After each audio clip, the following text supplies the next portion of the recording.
Hello guys, welcome to brain wave revise.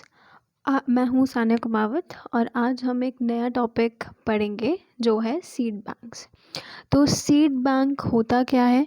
Seed bank में basically बहुत ज़्यादा cost effective method होता है कि जिससे आप प्लांट जेनेटिक रिसोर्सेज प्रोवाइड करवा सकते हो बहुत ज़्यादा लॉन्ग टर्म के लिए।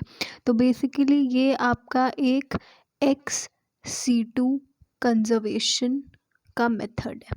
ठीक है, किसका मेथड है? एक्स सीटू कंजर्वेशन का मेथड है जिससे आप सीड्स का स्टोरेज कर सकते हो। ठीक है, सीड्स का storage is known as seed banks. ठीक है, बट ये जो स्टोरेज होता है ये बहुत ही ज़्यादा स्पेसिफिक कंडीशन के अंदर होता है और बहुत सारी हमको टेक्निक्स यहाँ पे फॉलो करनी पड़ती है। ठीक है, तो ये टेक्निक्स जो डेवलप हुई है ये कौन से प्लांट्स के लिए डेवलप हुई है? ये सिर्फ क्रॉप प्लांट्स के लिए ही टेक्निक आपकी क्या है, डेवलप्ड हुई है। ठीक है, अब ये टेक्निक्स डेवलप किसने की है? तो बहुत सारी ऑर्गेनाइजेशंस है, जैसे कि एक ऑर्गेनाइजेशन का मैं यहाँ पे नाम लिखती हूँ, IPGRI। ठीक है, व्हाट इज़ IPGRI? IPGRI का फुल फॉर्म है international plant genetic resources institute. ठीक है, तो international plant genetic resources institute IPGRI, इसको पहले international board of plant genetic resources भी बोला जाता था। मतलब IBPGRB इसको पहले बोला जाता था। तो IPGRI प्लस एक और जैसे आपका ऑर्गेनाइजेशन हो गया FAD। FAD क्या होता है? Food and agriculture organisation. Food and agricultural organisation. तो ये ऑर्गेनाइजेशंस ने साथ मिलकर क्या किया है, आपका एक ऐसी टेक्निक डेवलप की है जिससे हम सीड को स्टोर कर सकते हैं।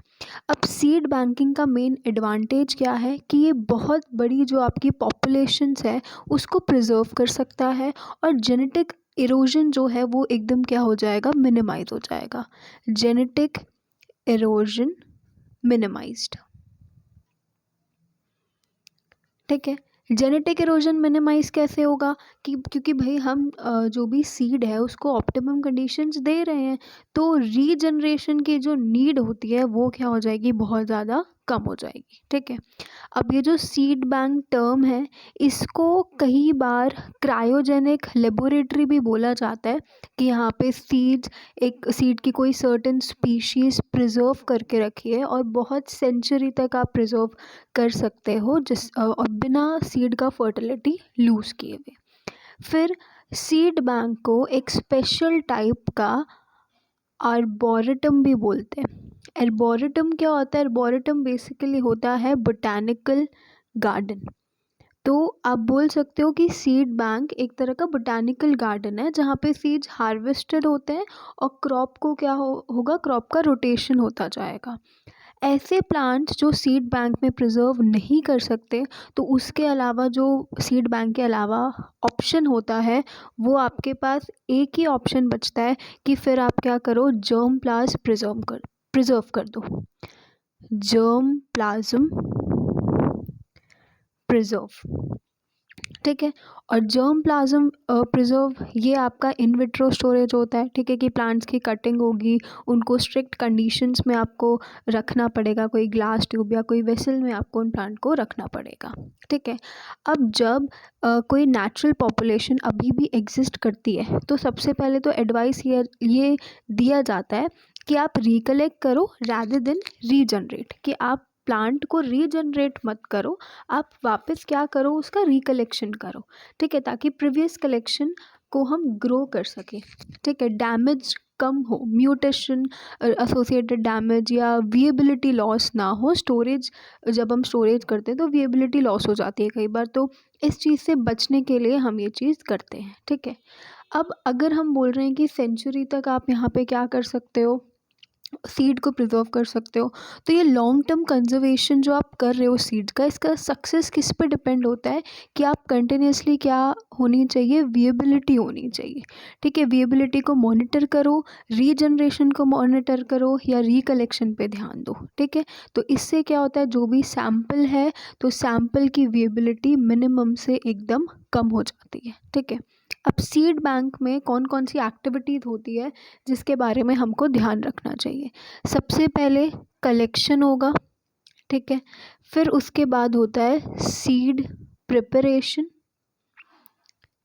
ठीक है, सीड प्रिपरेशन के बाद होता है सीड ड्राइंग, सीड्स को सुखाया जाता है।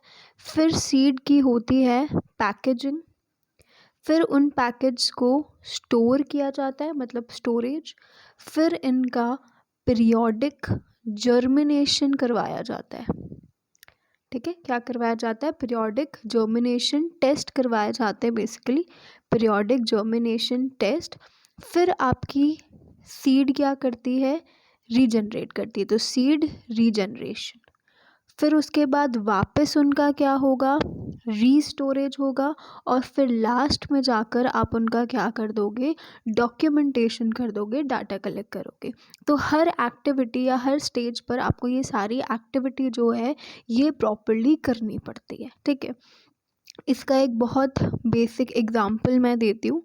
इंडियन क्लोवर, क्लोव पता है, लौंग। ठीक है, तो इंडियन क्लोव की वैरायटी है ट्राइफोलियम, ट्राइफोलियम अमीमम। ठीक है, ट्राइफोलियम अमीमम। तो ये एक ऐसी स्पीशीज़ का एग्जाम्पल है जो हमने सोचा था कि ये एक्सटेंट हो चुका है, पर इसको रीडिस्कवर किया गया वापस से 1993 में। किसने किया, पीटर कॉनर्स। ठीक है, तो इन्होंने एक सिंगल पार्ट के फॉर्म में इसको रीडिस्कवर किया था। और कहाँ पे, वेस्टर्न सोनोमा कंट्री में ये रीडिस्कवर हुआ था। तो जो कनॉन्स थे, इन्होंने क्या किया, सीड को हार्वेस्ट किया, उनके स्पेसिमेंट्स को ग्रो किया, और जो क्रिटिकली एंडेंजर्ड स्पीशीज़ है उसको कंट्रोल एनवायरनमेंट में क्या कर पाए, वो वापस ग्रो कर पाए।